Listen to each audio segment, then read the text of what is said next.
Lord. Amen. Amen. All right. Pledge. Yep, I don't have the flag on me. Well, we can do it without the flag. And tell you what, everybody mute and just Eric say the pledge. Okay. Thanks, Dave. I pledge allegiance to the flag of the United States of America and to the republic for which it stands, one nation, under God, indivisible, with liberty and justice for all. Amen. Thank you, Marty, for the flag. Good morning, fellow Toastmasters. Good morning. Welcome guests. Welcome to our open house. We're glad to have you along. Our guests, we want to introduce our guests this morning, and I'll start with our District Director, Linda Lathrop. Linda, thank you so much for coming on. If you want to say a quick hello. I do. I'm grateful for the opportunity to visit your club this morning and see all of your smiling faces. Thanks, Eric. Thank you for coming on. Our guest, David Jones. Dave. Good morning. Finally made it up again. It's worth getting up for. And Dave is from the Queen City Toastmasters. We appreciate him coming on this morning. And our guest from Canisius College, my friend Malik. Malik, you want to say hello? Good morning, everyone. Nice to meet everybody. Thank you for coming on, Malik. Are there any announcements from the floor? Just one. I am the host today, and Larry and I worked on this, but we weren't able to get the bugs out of the polling. So we do not have the automated polling. In lieu of that, I'm going to have you, once we announce the candidates for Best Speaker, Best Evaluator, Best Table Topics, direct message me, and I will compile the votes, and I will report them to our club officer, Eric, at the end of the meeting.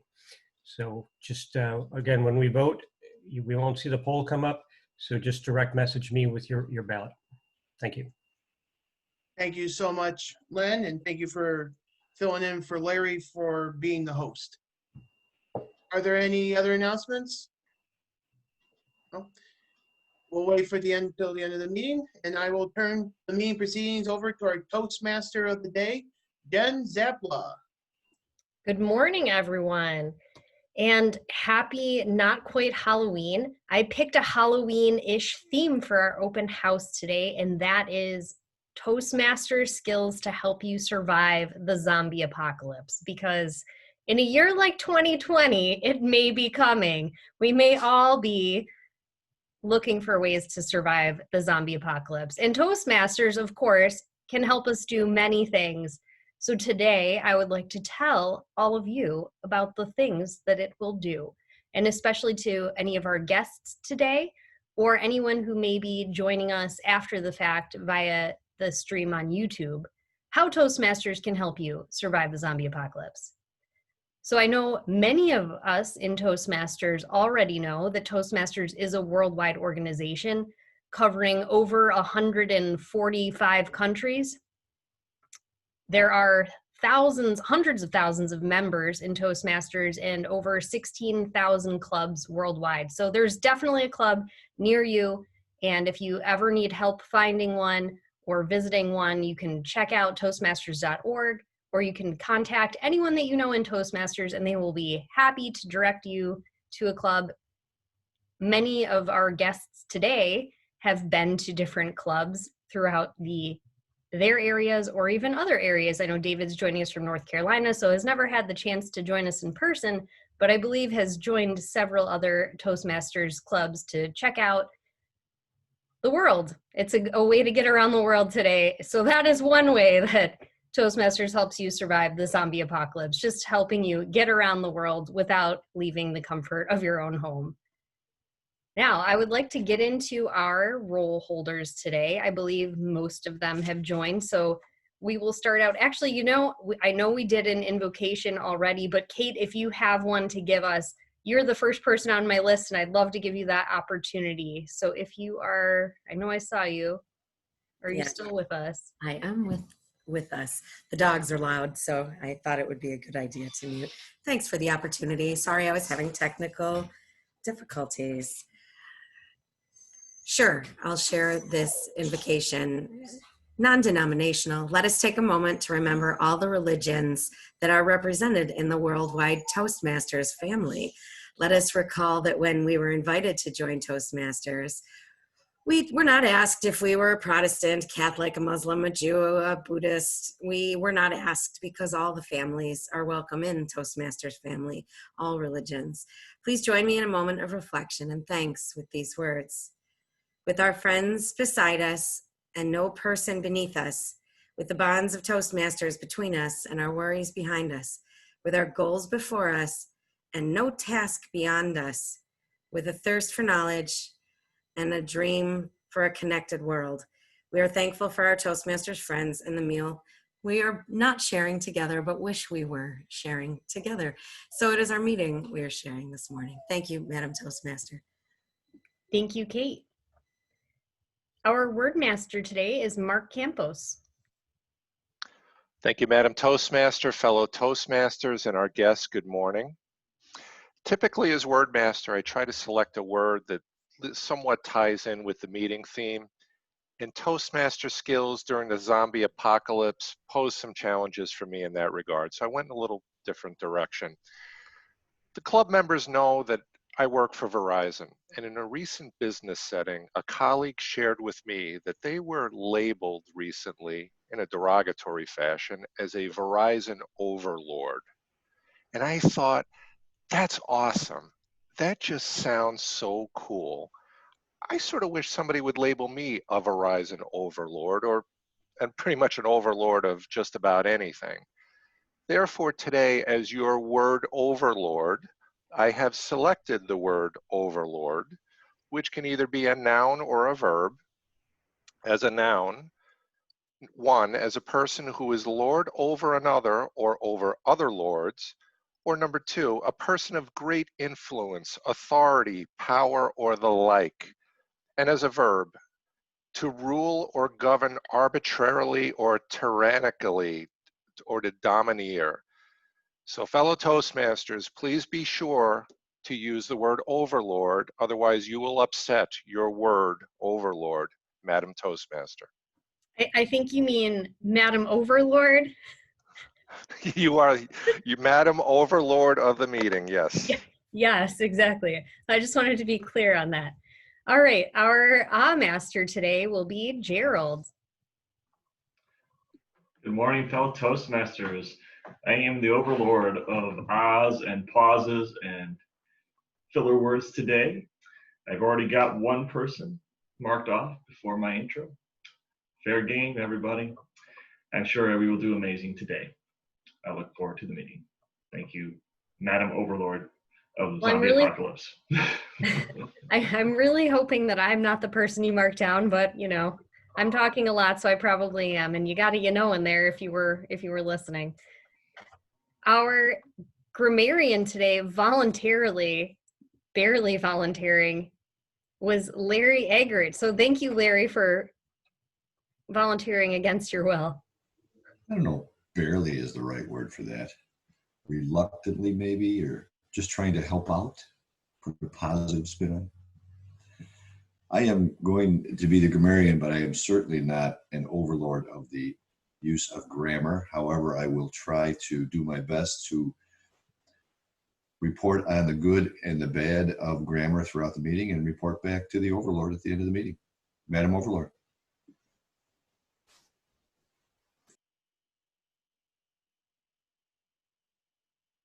Beth, you will be our quote master today. Do you have a quote to share with us? Yes, I do. I'm a little out of it this morning, but I finally found what I had found earlier this week and printed, and it's gone. I don't know where it is. I have little hands in my house that move numerous things. So this is what I found as a quote, a zombie apocalypse quote. There's a lot of speculation on what the zombie apocalypse means. I have a feeling that it's kind of an expression of our subconscious fears. I think we know that something big and impossible, some enormous crash, equalizing crash, whatever, may be coming around the corner. This is from Mark Pellegrino. I think it came this year. I do. So we will see how this goes, but Madam Overlord, I pass it on back to you. Thank you, Beth. I'm not sure if the zombie apocalypse is quite here yet, but I guess it is debatable. Maybe in November we'll find out for sure, or December, because each month seems to bring something new. Our jester today is Marty. Marty, do you have some humor to share with us? Marty, you're on mute. Thank you, Madam Toastmaster. Yes, I do have something to share. And what I'd like to share regarding along the theme of zombies and survival skills is a question, actually. What kind of dishwashing liquid does a zombie use? Anyone? Dawn of the Dead. Dawn of the Dead. And then I'd like to share a very short story out of, it's out of a mindfulness article. And I think some of these authors may be assuming that they are overlords to the readers. And the story is about changes in our life, you know, related to zombies. In the article, the story starts out and it says, in this foggy maze, there are no signposts with arrows assuring you this is the way out. You feel like lost, and you're lost and you're a zombie-like, or at least unmoored and disoriented as you wander the earth.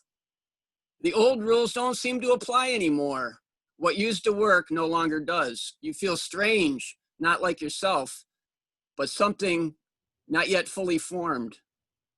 Does the caterpillar in its purge stage on the way to butterflyhood ever think to itself, what the hell's going on with me? Madam Toastmaster. Thank you, Marty. Our timer today will be Phil Russell. Phil, tell us what you will be doing. Overlord, overlord, I don't need no stinking overlord. I be the overlord of time. I will be timing the table topics, evaluators, and speakers today. Now, it might be a little bit distracting, but my time for the green light, which in table topics will go on at 1:30. It'll be a little distracting, but you'll get it. The yellow or amber at 1:45. And this is all for table topics. And the red light at 2 minutes. There we go. Now, for our evaluators, I better get that off of there. For our evaluators, I will go with 2 to 3 minutes. The green light at 2 minutes, the amber light at 2:30, and the red light at 3. There we go. And we have our normal speeches are 5 to 7 minutes, which green at 5, amber at 6, and the 7 would be the red light. But I understand Margot is doing a longer speech, 10 to 12 minutes, so it will be green at 10, amber at 11, and 12 at red. And if there is a difference of that, Margot, please let me know, or anybody else that has a different timing. We will take care of it. Madam Overlord. Thank you, Phil. I think the floating head works out just quite well for this theme today. I'm trying. All right. Do we have a gesture master today? Sylvia, are you with us? I am, Miss Overlord, Madam Overlord. This morning I will be watching, and I already started. I got about 5 things jotted down already of people's gestures, and hopefully we'll have more during the speeches and the table topics. It's quite hard with Zoom, but we will get through this. Thank you. Thank you, Sylvia. our Quizmaster today, Charlie Deacon. Charlie, tell us what your job is. Madam Overlord, my job is to listen to what people say during the meeting and have a little quiz at the end of the meeting. Thank you, Madam Lord. Thank you, Charlie. And finally, our general evaluator, Eric. Tell us what your job will be today. Oh, thank you, Madam Overlord. I'll be the general evaluator. I will evaluate the Toastmaster and the evaluators, and I look forward to giving my report towards the end of our meeting today. Madam Overlord. Thank you, Eric. You guys, I'm really getting used to this title. How do I get people to call me this in real life? Is there a way? Because I think this should just be happening from now on. Do an advertisement. An advertisement. Okay, I'll put up an ad. All right. Well, before we get into the next portion of our meeting, I want to share with you a couple of the core competencies of Toastmasters and how these skills can help you survive the zombie apocalypse. So the number one core competency is public speaking. Public speaking. Now you may be thinking to yourself, how could this help me survive the zombie apocalypse? But here at Toastmasters, one of the things that we learn to do is how to speak, and more importantly, when to speak and when to listen. Public speaking isn't just about the speaking itself. It's also about the absence of speaking. And I think you can all relate to the fact that if there is a zombie apocalypse, there are going to be times when you need to shut your mouth. So, public speaking, when to do it, when not to do it. And not just that, but how to do it. For example, you may need to speak very quietly in some circumstances, so that you don't alert the zombies to your presence, while in others, you may need to be very commanding with the people that you are trying to get to contribute or do a task. So this is why public speaking is going to help you survive the zombie apocalypse. Interpersonal communication is core competency number 2. And I think that we can all understand that it's important to be interpersonal with other people so that you're not mistaken for a zombie. All right, so those are 2 core competencies that are gonna help you survive the zombie apocalypse.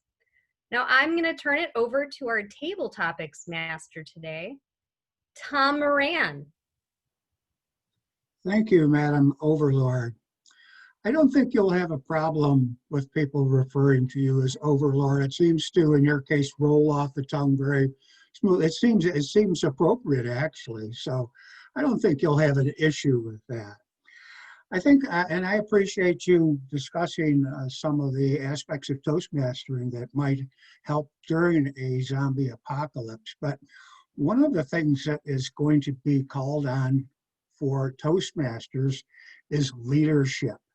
Now, whenever there's a zombie apocalypse, they're always looking for someone to take charge.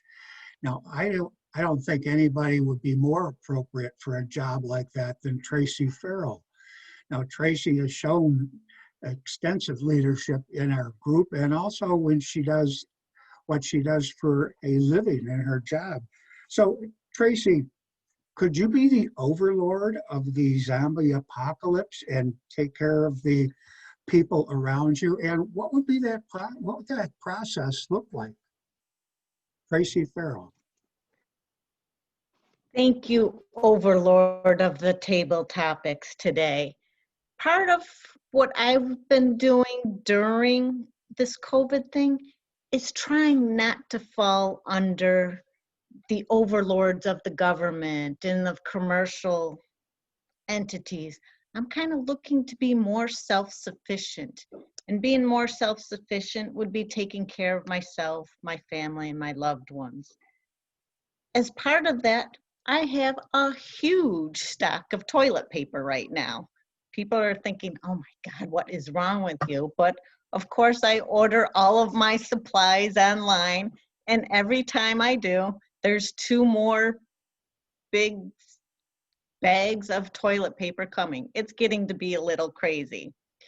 I'm also getting more into, because of COVID, I'm learning more how to be healthier and getting organic fruits and vegetables and learning how to grow more things. I've also learned how to can. I've made my own tomato sauce this year. A lot of you know that I've made wine in the past, so I am set with toilet paper and wine for the next apocalypse. I'm learning how to can, so that should take care of a lot of my foods. Being more self-sufficient is not relying on the government, not relying on commercial. I'm a government employee, but I also know never rely on the government. You should be able to rely on yourself. So that would be my encouragement to everybody. Be more self-sufficient because nobody else can take care of you. You need to take care of yourself. Thank you, Overlord of Table Topics. Thank you, Tracy. And those are some good insights, just in case this does happen to us. So be prepared. That was, I guess, the message. I'm often curious. I don't know too much about zombies, but I'm awfully curious about what happens to a person when they become a zombie. Now, when I was originally looking at people to address this, Katie was not on the schedule. Well, she was on the schedule, but she wasn't there yet. So her invocation was done by Dave Licata, and now she went and did one, but I'm not going to let her pass on that. I'm going to ask Katie, what exactly happens to a person and how do they become a zombie? For those individuals here at Toastmasters who aren't really aware of that whole process, and do you have any idea what that might even feel like? Katie Banks. All I'm saying to our guests is you had better join Toastmasters so you have the skills to survive the zombie apocalypse. You would think that I would get into this side of the supernatural. I do not. I could watch movies about werewolves or vampires or mummies all day long, but the zombie ones, the zombie stories, the zombie movies, I have zero interest in. Maybe because it's so true already. And in some ways, we see people just on their phones all the time. I think that's the form of zombie that our world has come to. We are just talking to Tracy's topic of just being commercialized and sucked into following what we're supposed to do. I think that's the kind of zombie that I see. So maybe it's a little too close to home that people constantly are in their own worlds, or they're zoned out on their phones, or they're just I don't know, a cog in the machine, and we all are like that. But I suppose if I had to think of Mr. Overlord of Table Topics for not letting me get off the hook, what must be like to be a zombie? Okay, so have you all seen the movie Hocus Pocus? Billy is one of my favorite characters. He's not on very much, but Moklis's background made me think of it. Billy is the character played by Doug Jones, who I met in real life at a Comic-Con. He's amazing, and he's the character that is the zombie that is brought back to life, but then becomes a hero at the end because he saves the day. No spoilers, it's an old movie. I'm sure if you wanted to see it, you've seen it before. But he was in love with one of the witches, but then he was in love with her sister, and there was a whole cheating situation back in the 1600s or something. But one of the witches, Bette Midler, brings him back to life, and he must be her minion. I think having minions is the Overlord connection. I better wrap up. I got the red light. Double. All right. Thank you, Mr. Overlord. Table Topics. Thank you, Kate. You don't need to refer to me as an overlord. I'm not that type. I don't demand a title like that. I was kind of hoping, Katie, that you would go into that whole process about how a person becomes a zombie. I mean, there is an original zombie, and then there's someone who gets bitten by a zombie, and then they turn into a zombie, and they create this whole subculture of zombies that are looking for other people to bite and turn into zombies. So, Moklis, I was kind of hoping that you could address this. I'm going to give you a scenario, And it usually happens in these zombie stories that a person, say you, Moklis, and your wife, and you have 2 children, and you're protecting your family. You're keeping them away from the zombies, and everything is going fine. And then all at once you find out that perhaps your youngest child was bitten by a zombie and will turn into a zombie as well. And if not dealt with, will infect the rest of your family. So that is a dilemma for a lot of people. Can you tell me what do you do in this case? How do you rationalize that whole thought process that you're going to go through? Because you are in fact the overlord of the family. You need to make that decision. So could you address that, Moklis? Thank you. Good morning, Mr. Table Topic Master. I am the overlord of my universe, and I feel you described it correctly. One way people become zombies is if somebody is bitten by a zombie. I always loved the song by Michael Jackson. What is the song where the zombies come and start dancing with him? I think I'll become the overlord of those zombies into a dance sequel. And once I get them into the dance, I will be able to take them to wherever they came from and leave them right there.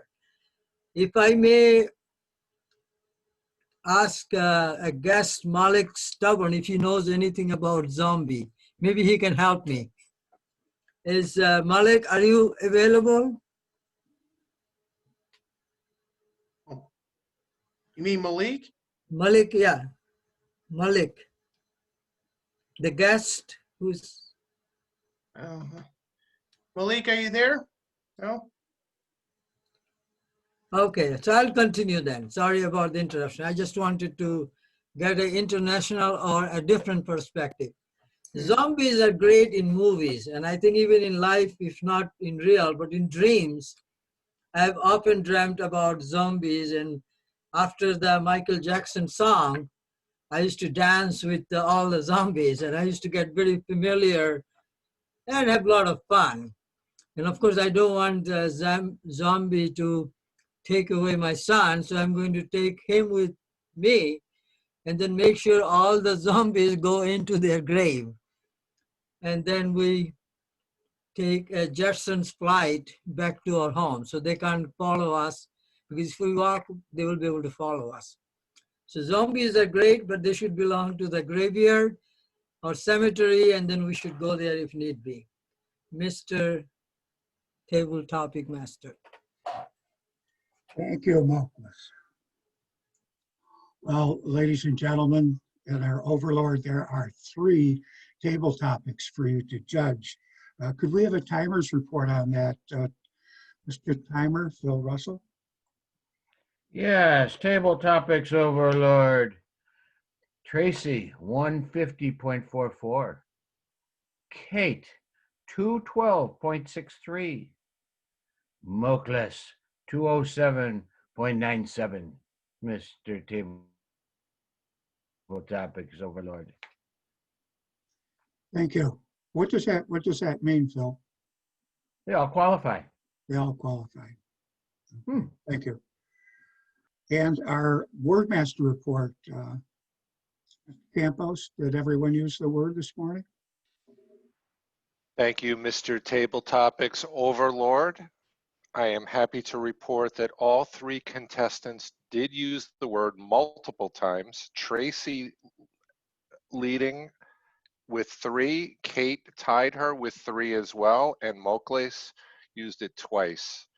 Fellow Toastmasters, your word overlord is very pleased thus far. We have had a very strong start, but the true test is to maintain our level of overlord usage. So let's not let it peter out.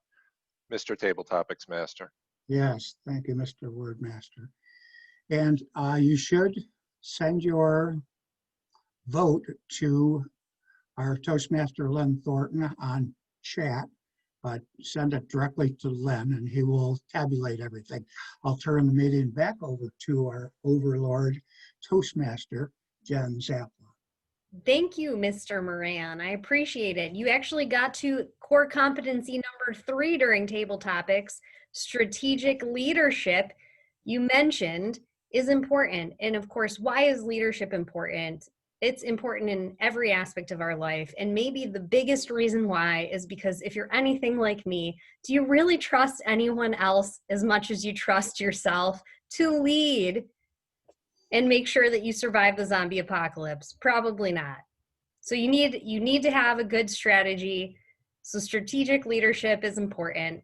Everyone needs to come together during a time like that. And who better to lead the group than you for survival?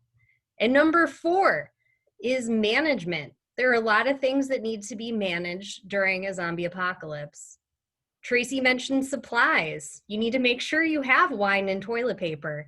Otherwise, that zombie apocalypse is just not going to be any fun. So managing your resources, your people, you need a plan, and all of those things take management.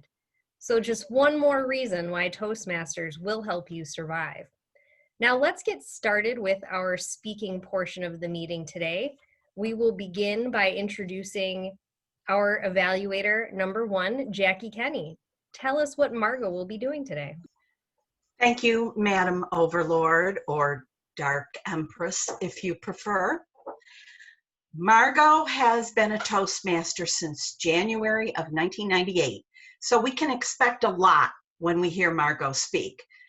This project is a reflection on the current path that she has been in, leadership development, and she's going to give us a 10 to 12-minute speech reflecting on what she's done, what she's learned, and how she's grown in this path.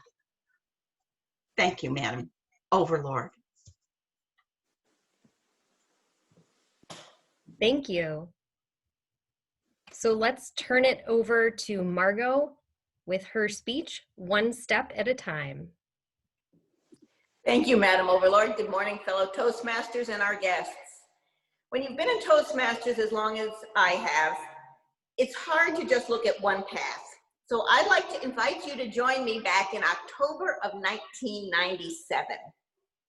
In October of 1997, Judy Staples invited me, Jerry Steicha, and Jim Luckman to a Toastmasters meeting since she thought it could help us. And we all sat at one table back in the what was then Friendly's. While we were doing that, table topics came up. They said, somebody from Barker has to take table topics, Judy, you pick. And she looked at the 3 of us. Jerry and Jim in one voice said, you're the board president, you do it. I spoke for 1 minute and 14 seconds. I had enough information in my speech that I could actually have done a 5 to 7 speech. I spoke a little quickly then. I then decided this was an organization for me, and I joined. And for some reason, when I mailed my check to Toastmasters, it didn't get credit until January 1st. By the time January 1st came, I had already given 2 speeches. Now remember, these are the days of snail mail. This isn't like you could go online and just let your bills be paid. You had to write a check, give it to the treasurer, who had to deposit and write a check and take your form and snail mail it into Toastmasters, which was probably the delay. I got my CTM, who remembers CTM? In 9 months. Yep, like giving birth to a baby. If somebody didn't show up, I had a speech every blessed meeting. I think people got pretty sick of hearing me. And I heard one comment in the manual that I found, because yes, I found my original manual, slow down. I think I'm a little slower today. I'm not sure how much slower. I then went on to get my ATM, Advanced Toastmasters, that's what it was called back then. And to do that, we had to do a number of different projects. One of them was to speak from the Better Club series or the Better Speaker series. At that point, you sent away to Toastmasters and you received a packet that included a speech and overheads. Kate, I don't even think when you were a teacher, you used overheads. I have to be honest, folks, those were the worst written speeches I have ever seen in my life. They were so cut and dry, and everybody was supposed to read this manual. I don't tend to do things the way most people do, as you probably have guessed. So I played Jeopardy! I took the Better Club series, the roles and responsibilities, and I did a whole Jeopardy! Game. My evaluator that day was a very experienced Toastmasters who took offense to my changing Toastmasters words. How could I do that? It was horrible. Everybody else seemed to enjoy it. I also started working on some of the leadership aspects of it. I mentored a club. I mentored the Noon Club. At the time, there were 8 members. And I remember Phil and Dave showing up with me to go and lead this group. And we tried to get them on track. Unfortunately, it didn't work. I did mentor a later club when I was area governor. Yes, a busy year, area governor and mentoring a club. And I got the credit for doing it back then. About this time, Toastmasters realized people weren't doing the leadership end of Toastmasters, and we all got a leadership book that we were expected to bring to every meeting. And whatever role you played, whatever you did, in or out of Toastmasters, there was a place to fill it in. And it helped keep a lot of people organized. And thanks to that booklet, I actually got everything done and moved on to actually get my DTM in 2008. Yes, it's been 12 years. Can you believe that? 12 years. Toastmasters changed and the manuals changed and they started to look like this. And instead of a CTM, I got a CC. I actually have 4 of those because I did the speeches over and over. Somebody once asked me, why do you keep doing the speeches over and over? Number 1, it's a different topic. And number 2, I always learn something, either from my evaluator or from watching other people do it, or just by staying in the group. When I was doing my ATM and it moved on to ATM Bronze, we ended up having more manuals. When I first bought the set of books, it was a set of 10 books and it cost $15. Today, I'm sorry, I'm trying to get my timer back because Phil just disappeared on me. I don't know where Phil is. Anyway, I will find you. There's Phil. So I bought the whole manuals and I jumped around. I might do storytelling one week and something else the next week. Might do speeches from management. And we kept jumping around. They added more books and we ended up with a set of 15 books that we could jump through. Now, one thing I loved about having all those books was I do a little bit of public speaking outside of Toastmasters. So if I had to give a presentation, I could find a topic that I could actually take to the club and have them help me. Whether it was a sermon for my temple, a toast for Farm Bureau, when I started to develop my many hats of farmer wares for Aggie culture, sorry about the bad pun, I would bring it to Toastmasters and everybody there could help me between the notes and my evaluation. So then we get to pathways. My challenge with pathways, number 1, was I'm old and I don't like change. Sorry, folks, I don't like change. I'm at that stage of my life. Number 2, as with those beginning speeches, I had trouble figuring out which path to choose because the descriptions were not as complete and some of the way it was presented was difficult for me. Now, some of the changes Toastmasters had made since I began my path were great. You could go ahead and look what was in a path. You could do more analysis. You could find the evaluations. You could actually find things on their website now, which actually is problem number 2 with pathways is I like to hold a book in my hands. I like to hold it, but I don't really want to pay the money for it. So I picked a leadership pathway thinking, well, I've been here long enough. Let's see what I can do. The first thing I had to do was an icebreaker. Well, I've given 5 icebreakers already, so what's one more? My first icebreaker actually was called Standing on Your Baggage. And I used that one as the core for the icebreaker. I did this one. I should tell you when I gave that icebreaker, I was told that I could have given all 10 speeches in one. and I spoke a little quickly. I didn't do that with this icebreaker. One of the notes was, hey, you've slowed down. And it was geared toward leadership in business, since that's what I'm doing full time today. And as I went through all the speeches, I didn't find as much fun in developing the speeches. It seemed to be a little more regimented to me. And so I was trying to pick things and pull them in when I did the social speeches, when I did my research, when I did the evaluation, that would actually enhance my experience a little bit more. And then things in my regular business, well, I felt like I was giving a report. When I did the speech on social media a few months back, I spoke about how we had blown up on Facebook with doing our first Spirits and Spirits, and how we got all these followers. It was a fun experience, it was, but quite frankly, it's not the type of speech that I would have normally given, which leads me to think that I probably picked the wrong path, which goes back to communication, which goes back to the descriptions of the paths. And I see Jen nodding at there because I've told her all this before. There also was something on public relations, and I did leaving a volunteer organization, so I spoke about the wine trail. So now, where am I going to go in the future with all this? Number one, I still have a pile of books. So I've decided as I pick my next book, I'm also going to go back to the old manuals.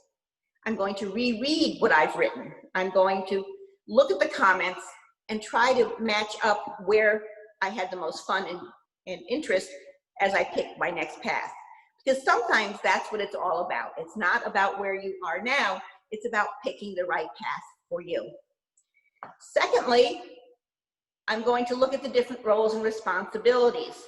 Now, I know I've been considered the overlord of grammar in this club.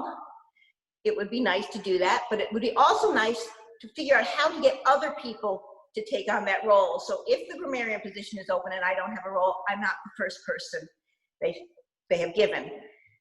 I don't know how many of you remember my speech, Our Friend the Adverb, but maybe I need to find a path where I can do more of those. Mark's laughing, yep, he remembers that one. So maybe I need to find a path that will allow me to do more of those kind of speeches and to use it more as a teaching tool. So as I go forward, I would actually like to propose a toast to standing on our path so that we can look backward and see what we learned, to balance where we are, and to look to a future full of hope and learning and fun. Madam Overlord. Thank you, Margot. Our second evaluator today, evaluating Carol Ann, will be Nancy. Nancy, tell us what Carol Ann will be doing today. Nancy, are you there? I am trying. I have the worst technological challenges this morning. I won't go through them, but I'm on two different things and I keep getting popped off and popped on. But here I am. Thank you very much, Madam Overlord. Today, Carol Ann is going to be sharing with us a story. The purpose of Carol's project is to practice using story within her speech or to give a speech that is a story in itself. Carol may use any type of story, personal, well-known fiction, or one of her own creation. She is particularly working on not using a lot of ands as connectors and ahs. So I will be watching for that. Also, Master, please be my backup. Carol Ann has chosen not to go the Pathways route and is doing a speech from the old curriculum, which I don't have the title of the book that she's working from, but it is from the storytelling. I guess it's a storytelling series. Madam Overlord, do you have her title?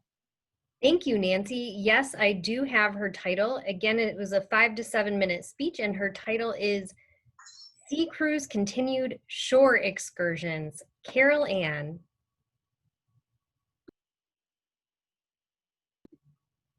Carol Ann, hold on. I think you're still on mute. We still can't hear you. Len, can you help us out? Can you hear me? Okay. Madam Overlord, fellow Toastmasters, and guests.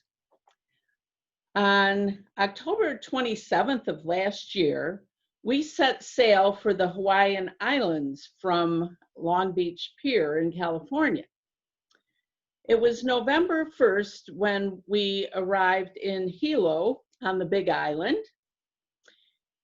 And our shore excursion there included a trip to the Volcanoes National Park, where we walked the rim of a dormant volcano.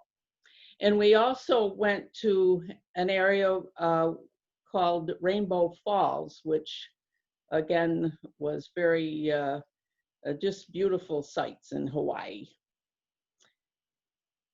And we also tasted some coffee without creamer. So I expected it to be rather bitter, but due to the fact that the coffee in Hawaii is grown in volcanic soil, they have plenty of rain, and it's grown at a high altitude, it is it's just a smoother coffee. And the next day, we sailed around to the other side of the Big Island, to Kona. And the most amazing thing in Kona that we visited was the painted church. Now this you can see it's just a little white church. However, inside it is painted. And although you can't really tell too much, there's palm trees on the ceiling painted, and murals on each side going down of biblical scenes. And this church is called St. Benedict's, and it was built in 1832. Now to Kona, and also the next day we went to Maui. Our ship couldn't get very close into port, so we had to take tender boats in. So it was a bit of a process and took a while to get in. But on the Big Island, of course, many gift shops are there. So I got a bracelet with pink, a black bracelet, purple and blue, and also a very pretty one with leaves on it. And my granddaughter had been in a play just before we left on our trip, and she played a purple octopus. Well, there was a stuffed purple octopus there, so naturally I had to buy that. When we arrived in Maui, we got on a bus and we went to a pineapple plantation. And then we went to the Io Valley with just amazing scenery. Our bus driver was a woman, but she maneuvered those mountainous highways well to get us there. Although she was a little rough around the edges. She was very knowledgeable, but when she told you to be back on the bus at a certain time, you kind of thought, I think I better be back or she might leave. And our last stop was in Honolulu. The couple we sailed with, and also we had been to Pearl Harbor before on a previous trip. So we chose to go with the shore excursion that they offered concierge guests. And they took us around a few buildings in the city and then to a museum. Well, I was thrilled to go to a museum. However, 2 busloads of us arrived. The museum, for some reason, didn't know we were coming. So we were just waiting around, finding out what to do. The buses had left. There was no way of communicating with the bus, so we're standing around. Finally, our tour guide apologized and bought us all a ticket to go into the museum. However, we only had about an hour left, and a few of us chose to go with a tour guide who took us mainly to the area of the museum that covered Hawaiian history, and that was very interesting. And as a consolation, they took us on a bus trip by Diamond Head. Our last stop on November 10th was in Ensenada, Mexico. Beautiful coastal town. We went on a wine tour, and our tour guide said they were trying to get a better image of Mexico, not drug overlords and violence. And it is a beautiful country. The next day, we were back in Long Beach Pier, and our 15-day wonderful cruise had ended. Madam Overlord. Thank you. Our third and final evaluator today, evaluating Steve, will be Dave Licata. Dave, can you tell us what Steve will be doing? Good morning, Mistress Overlord. When I found out that I was going to evaluate Steve Smith this late in October, I went out to Niagara Produce and got the biggest garlic bulb I could find. So I should be safe during this speech. My dear friend Steve is going to work from Pathways today, and he's going to do a project called Connect with the Audience.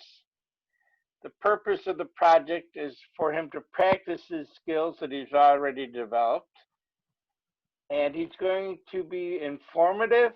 He's going to connect with that audience, and I don't have his title. I hope you do. But I want to say that Steve is my favorite child of the night. Thank you, Dave. I certainly do have his title. It is a 5 to 7 minute speech for our timer. And his title is Dracula, A Brief History. Steve.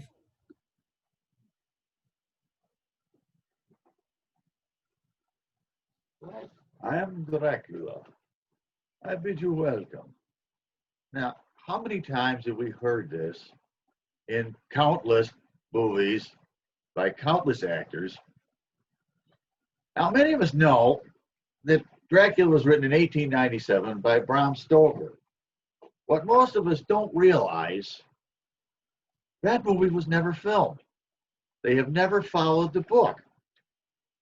And one of the biggest problems is Dracula himself. In most, in fact, all of the movies, Dracula is portrayed as the handsome leading man type that make women swoon, that make men afraid. Nothing could be further from what Stoker devised in his book. He had a very ugly, repugnant count who revulsed you just by looking at him and struck fear into your heart. A very ugly looking character. And the only movie that ever even came close to that, and that's about the only thing they got right, was one of the original ones, the silent version by F.W. Marnow, 1922's Nosferatu, or A Symphony in Terror. The only thing they got right was that evil rat-like appearance of Count, and they had to call him Count Orlok because they didn't have permission to use the book. So they changed the name. Dracula became Orlok, Thomas Harker became Hutter, and so on. But that didn't work. They got sued anyway by Stoker's widow, who actually won and ordered all copies destroyed. Fortunately for us, that didn't happen. So we still have some excellent copies of this in existence. They changed the whole story around. They changed the setting. They changed the names. They even eliminated quite a few of the characters, but that didn't matter. They still got sued. But that was an excellent film and a very creepy film if you were into silent films at all. Next, in line would be one of my personal favorites, a 1931 film starring Bela Lugosi. This has become almost a standard bearer of the vampire film, even though it is basically a filmed play, because it was very popular as a play, which inspired them to, hey, we should make a movie out of this. So the progression was from play to movie. Now, Bela Lugosi wasn't even considered for the role, even though he'd done it on Broadway. They didn't want anything to do with him. But they finally wound up with him because he was about the only one left. And fortunately for us, he got the role. It defined him. He defined it as both a blessing and a curse. It made his career, but he was forever typecast as the vampire. Although the only time he actually played Dracula was in the original Dracula and in 1948 in Abbott and Costello Meet Frankenstein, when he was much older, but he still looked every much the menacing character of Dracula. He lived the part. He was the part. But there have been countless versions throughout the ages. A horror of Dracula. Hammer's version of that. One of my personal favorites was made in 1977. It was by the BBC. It was a 3-part series. I actually remember watching this as 3 different parts on Channel 17. It starred Louis Jourdan. That was one of the closest to using the book. Now, one of the problems with using the book was, of course, it was so long and there's so many scenes. That didn't even lend itself to doing a play because it starts out in Transylvania. There's the long scene there. There's most movies delete about him and Jonathan Harker, who actually went to Dracula. Not Renfield as in the original version. That was a convention just to speed up the action and condense things. Renfield, now there's a character played by Dwight Frye in the original Dracula, that insane laugh that would just send shivers up your spine. He almost stole the show with that character. That's why that defines the whole movie for me. Now, Christopher Lee made an excellent Dracula. Oh, they just threw the plot out the window from the book and went their own route with it. And it worked. And Louis Jourdan, countless others that I'm not even going to launch into that right now. There's so many of them. And they all had good points and they all had bad points. And now I want to get around to the end of the movie. Now, back in 1931, sound was young. Dubbing into foreign languages was just being experimented with. So what they did, they filmed on the same sets at night the Spanish language version, and in the day they filmed the English language version. And in some aspects, the Spanish language version is a lot better. Now, if they could have had Lugosi in the Spanish version, they'd have been doing something. But that didn't work out. The other problem they had was censorship, which leads me to where I'm going to wind up this. There was a whole epilogue at the end of the movie, which the censors deemed, you can't say that, that suggests a belief in the supernatural. And they did the same thing in Frankenstein, but they let him get away with it there. Edward Van Sloan, who makes a brilliant Van Helsing, comes out from behind the curtain and addresses the audience. Just a moment, ladies and gentlemen. A word before you go. We hope the memories of Dracula and Renfield won't give you bad dreams. So just a word of reassurance. When you get home and the lights have been turned out and you're afraid to look behind the curtains and you dread to see a face appear at the windows, why, just pull yourself together and remember that after all, there are such things as vampires. Madam Overlord. Thank you, Steve. I do happen to have 2 copies of Nosferatu, one with the original piano score and one with the heavy metal alternate score, but they are both on VHS, so a little old. Let's go ahead and get a timers report. Phil, how did our speakers do today? I do not feel like the Overlord. I feel like the Wizard of Oz with this crazy screen I have in front of me. Now for the timing. Margot qualified at 10:25:32. Carol Ann at 6:24:03. and Steve at 61074. All qualified, Madam Overlord. Thank you, Phil. So make sure you send your votes for best speaker into Len via private chat. And while you're in there, go ahead and send some comments to our speakers today and let them know how they did. I know everyone appreciates those comments. I do kind of miss getting my envelope of little love notes throughout the meetings over time. So make sure you give people kudos when you can. And now we will actually wait before we move into the evaluation portion. I did forget. I have to share with you the 5th core competency that Toastmasters will give you to help you survive the zombie apocalypse. And that is confidence. Because you need to be confident going into the zombie apocalypse. You don't want to be tentative in your moves. You need to be direct, take action, and Toastmasters will help bring you confidence. I think we've all learned more than we even knew we needed to in that department. Now our first evaluator evaluating Margot will be Jackie Kenny. So Jackie, I will turn it over to you. Thank you, Madam Overlord. It was a pleasure to evaluate Margot this morning. Although it's difficult evaluating such an experienced Toastmaster, Margot's goal was to share with us what she's learned on pathways. And I think what she shared with us is that she doesn't really care for pathways, but she's persevering. And I think that's what we all need to learn as Toastmasters. You don't give up because it's difficult. You keep going. You keep learning and you keep growing.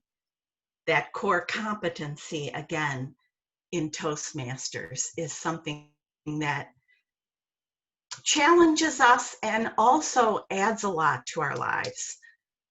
I did see Margot get a little distracted searching for the timer at one point, and that kind of surprised me because you are so experienced, Margot.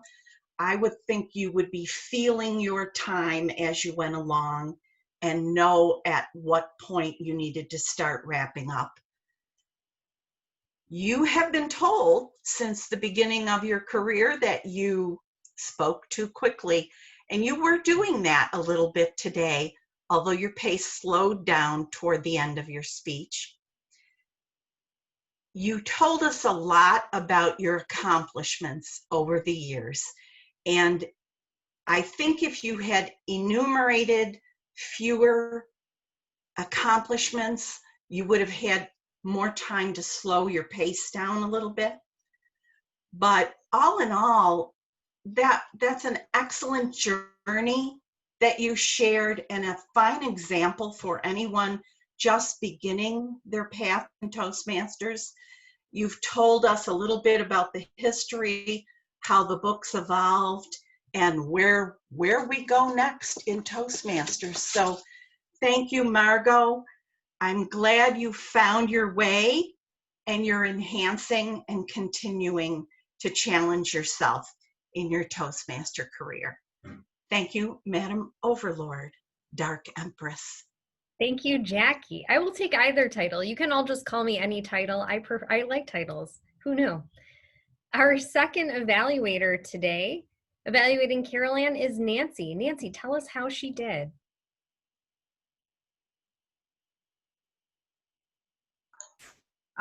Thank you, Madam Toastmaster. And Carol Ann, thank you, especially for allowing me to do an evaluation on your second part of your journey. I was interested to hear how it turned out because we only heard a little portion of it last time. And to get onto the land was the whole, I wasn't sure, the whole cruise was 14 days. That included the land, correct? Yeah, okay. You really excelled at giving us an imagery account of your onshore portion of your Hawaiian cruise. You took us through Tacoma and Maui and the Iowa Valley, the Rainbow Falls, the volcanoes, Honolulu, pineapples. You even unexpectedly tasted some Hawaiian coffee that you enjoyed. The winding buses, Diamond Head. I enjoyed how your voice inflection really expressed your disappointment with the shortened museum tour. And when you spoke at the end of your 15-day cruise, you dropped your shoulders and you had this very sad expression on your face, which means to me that you really need to make another plan to go on a great trip like that. You may want to work on your background. It was a bit distracting. Also, hold your props up for a little bit longer. You showed us a bracelet that just flew by. I would have liked to see it for a moment longer. And the picture was just a little bit difficult to see of the chaplain. I would have loved to see it better. And of course, that's part of our complicated technology here. You may want to explore different ways of showing those. You may want to challenge yourself to smile a little bit more in your speech. But overall, great speech. I think you, again, definitely need to schedule another trip. And I definitely like to hear about it again. Thank you so much for sharing with us on your journey. Thank you, Nancy. Our third and final evaluator today, evaluating Steve, will be Dave Licata. Dave, tell us how Steve did. Mistress Overlord, I can't begin to tell you how blown away I am by Steve's stagecraft, which this morning equaled his speechcraft. So I'm going to wait till the end of the meeting when Steve rolls the credits and I can find out who was in charge of stage decoration, because they did an outstanding job. Now, this incredible background that he provided us this morning, what an excellent way to, wait for it, what an excellent way to suck the audience in. He got our attention right off the bat with that incredible background, that decor, and he really, he hit the spot. Now, my only suggestion is there is a difference between being on stage and being on television and being on Zoom. And Steve, this is, it's not minor. If you had managed to make more eye contact with your camera, that would have been much better. And we could all learn how to do that on Zoom, that's for sure. Now, my other recommendation is that it would have been a little bit more perfect if you had been surrounded by, I don't know, 5 or 6 young ladies with incredible perforated hickeys. That would have been that would have lent itself to your Dracula theme a little bit better. But I know that at this early hour, it's hard to round up supporting actresses, so it's not easy. But I want to share with the Toastmasters at this meeting this morning that I couldn't agree more with Steve about Louis Jourdan. That 3-chapter special miniseries on educational TV has stayed with me to this day. And that was excellent that he brought that up. It was excellent that he referred to the other actors that had the part. We enjoyed the fact that he critiqued their performances and he evaluated these Hollywood icons. And I want to share, once again, kudos for his outstanding preparation. And I want to share with Steve that of all the monsters, Dracula scares me the most because vampires aren't that far-fetched. I would like to hand the power of the lectern or the power of Zoom back to our Madam Overlord. Thank you, Dave. And I would like to go ahead and get a timers report. Phil, tell us how our evaluators did for time. Madam Overlord, apologize for the delay. I'm trying to write and do everything at once. It's a new challenge for me that I'm trying to take on. However, I did get all the times. Thank you, Lenny, for being a backup. It helps me out a lot. Jackie came in at 222.38, Nancy 227.42, and Dave at 306.02. Madam Overlord. Thank you, Phil. So it sounds like all of our evaluators qualified, Dave with the buck. So go ahead and send your votes in via private chat to Len. Fellow Toastmasters, we got through our 5 core competencies to help you survive the zombie apocalypse. Taking a page out of Beth's book here. And I'm going to remind you what those 5 core competencies are that you will get out of Toastmasters. 1, public speaking. 2, interpersonal communication. 3, strategic leadership. 4, management. And 5, confidence. So Toastmasters will help bring all of these things to you so that you can survive the zombie apocalypse. I would like to now turn our meeting over to our general evaluator, Eric Schneider. Eric. Madam Overlord, thank you very much for a very entertaining theme of the meeting today. I learned so much about how to survive a zombie apocalypse. I think you should host your own show. Anyway, there's one for you. I would like to say to our evaluators, Jackie, thank you so much for evaluating Margot. And Justin, like you said, it's hard to evaluate a distinguished Toastmaster, but you really gave a good sandwich approach on everything that you have listened to throughout her speech. Nancy, also, she did a wonderful job. I know she, with little technical difficulties, but she really delivered such good, detailed speech evaluation for Carol Ann. But I do have a suggestion for Carol Ann, maybe for future speeches, practice like putting a computer on a platform or something and try working with some more gestures and stuff like that.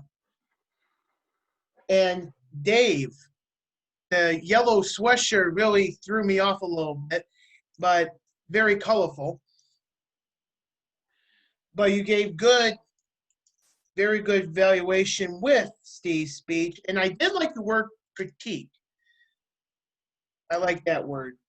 And also, Dave will have to get you to a haunted house and maybe Steve can scare you from behind. No? Okay. And with that, that's all I have. And Jen, do you want me to go ahead with the job holders, or would you like to take over that? It's up to you. Either way is fine. All right, well, I'll take over. All right, I look back at my sheet. Our grammarian, Larry Eggert. Larry, how did we do with our grammar today? Thank you, Mr. General Evaluator. Good morning again, fellow Toastmasters. I did decide, by the way, that I now have a new speech, and it's linking zombies to politics. And I'm looking forward to giving that speech in the near future. Certainly a lot of similarities there.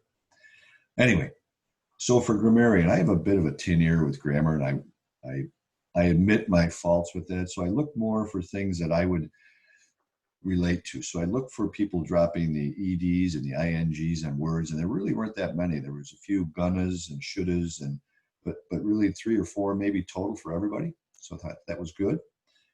Beth and Jen, it's a small mind that only thinks a word can be said one way. I like apocalypse. I thought that was pretty good. And you must have infected Jen because she said it a little later. Beth, I like the term I forgot what I forgot, I think is what you said in the beginning, which tells me you didn't have your coffee before you sit on the meeting. Marty had a couple restarts, and I like the what the hell is going on? That woke me up. Tom had one so, otherwise a perfect performance, Tom. Moklis, dreaming of dancing with zombies. I'm not really sure how to address that. I guess just a personal preference maybe for you. I do like the thriller movie, by the way. Margot, speaking from an echo chamber, but other than that, it was a good presentation. I like the word snail mail, Aggie culture. Thought that was, it took me a while to figure out what that was. So I didn't have enough tea this morning.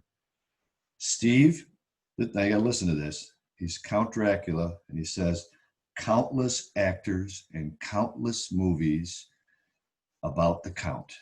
I don't even know if you heard yourself saying that, Steve. That was awesome. Jackie, persevering.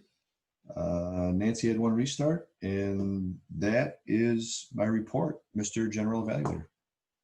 Thank you so much, Larry. Our Juster Master, Sylvia, how did we do with our Justers today? Well, I have a list of things today. I started before the meeting started. I was watching people. I noticed through Zoom, I touch my face a lot. And I noticed Tom does too. Just to let you know, Tom, you had your hand holding your head up, it looked like, but it not really holding it up. It was really cool. Margot with her cat helping her drink her coffee this morning. Carol Ann taking off her glasses, putting on her glasses. Mocha's background was really cool. That was kind of eerie. Tracy putting her hand to her heart when she was talking that she worked for the government. Kate, while she was thinking, she was scratching her head. She looked very uncomfortable there for a few minutes, scratching her head and you know, but then you used your hands. I seen a little bit of your hands with the screen. Margot had many gestures, believe it or not, being the long speech. She had, you know, she was standing. She used her hands a little bit, moved into the camera, moved out of the camera, rolled her eyes a lot when she didn't like something. That was funny. Carol Ann showed pictures and her bracelets. Facial expressions was good. Steve used his hands quite a bit, and you could tell he was real theatrical about it. It was the right timing for those hands to be shown. And Jen, of course, 1, 2, 3, 4, 5. That was good. That's all I have. Thank you so much, Sylvia. Our Master, Dr. Stevens. How did we do today? Mr. General Evaluator, the overlord of AM Lockport as president. We did pretty good overall with the ahs and ums. Eric had a couple. We had a variety today. Apparently I did a no. Jen pointed that out. Tom had a so. Kate had an okay. Margot, sneaky with your filler words. She had a well and a now as fillers, little different ones. Carol had 4 of wide variety. And Nancy had 1 Mr. General Evaluator. Thank you so much, Dr. Stevens. All right, everybody, get ready to be quizzed on our quiz master, Charlie Deacon. Charlie. Well, I have a few questions here. What did Tracy order a lot of? Toilet paper. Yeah.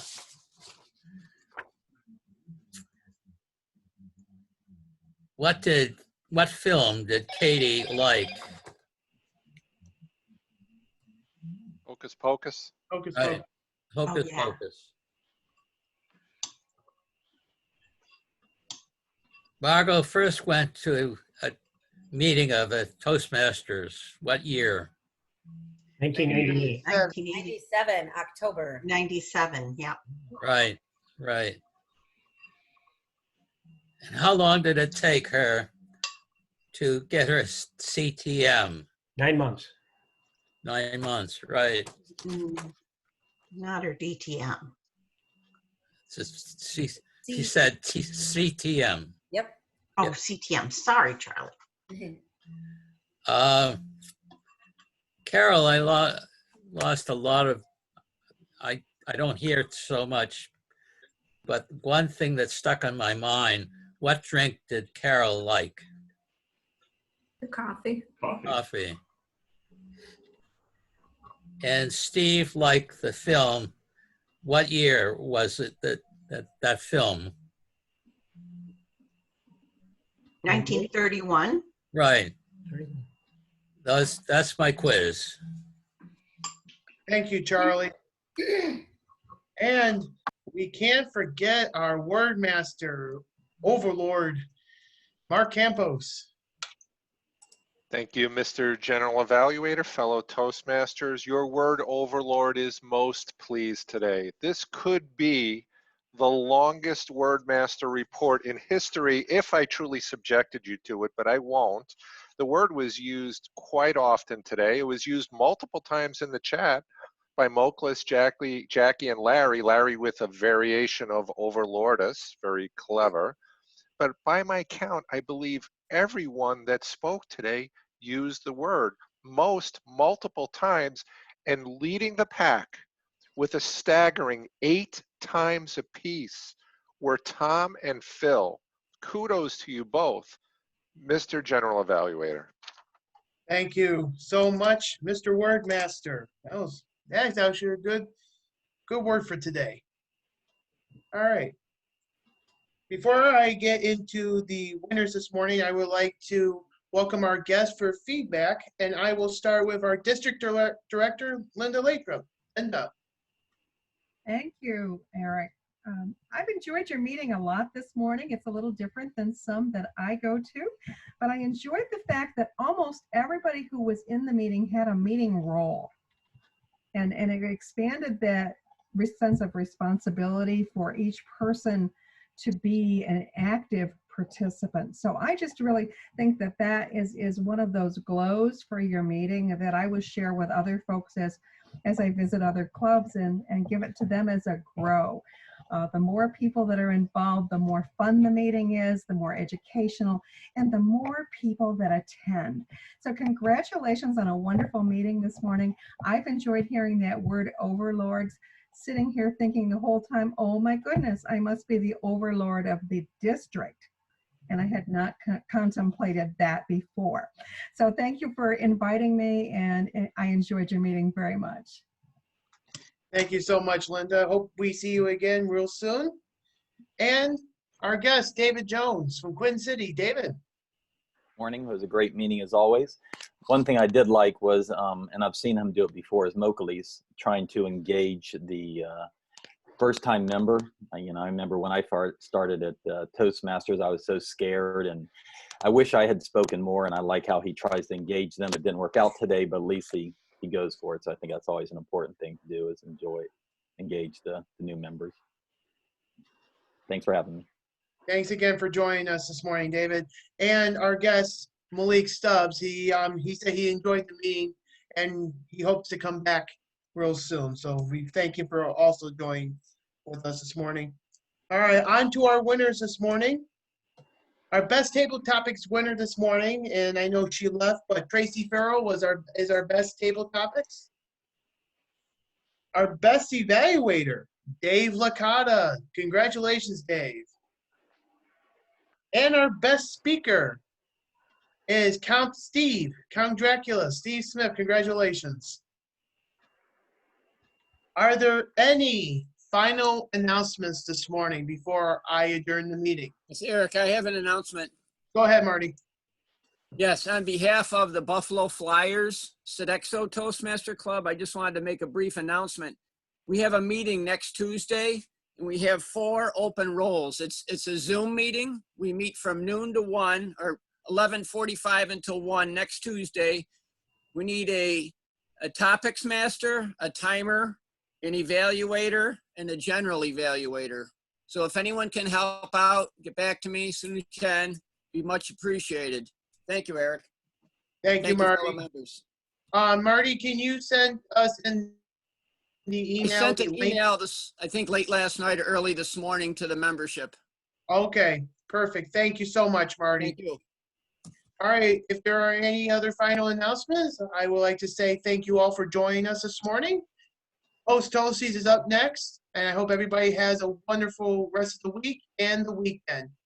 And Sylvia Baptiste is our Toastmaster for next week, so I know that Sylvia will, she's like, me? So Sylvia will be our Toastmaster next week, and I know she'll have a theme for the meeting, right, Sylvia? Oh, yeah. Thanks for reminding me. Okay. No problem. Everybody have a good weekend. We'll see you all next week. Thank you.